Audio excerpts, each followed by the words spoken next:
Okay? Dapat sa mga bagay sa buhay, hindi sa pananakot, pero kailangan ninyong mag-prepare. Mag-prepare sa mga darating na panahon sa inyong future.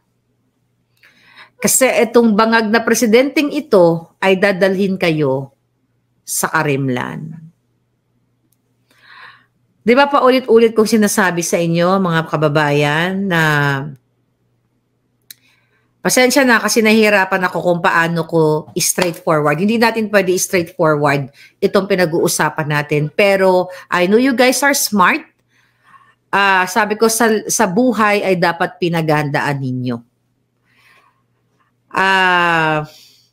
Dahil ang mga mayayaman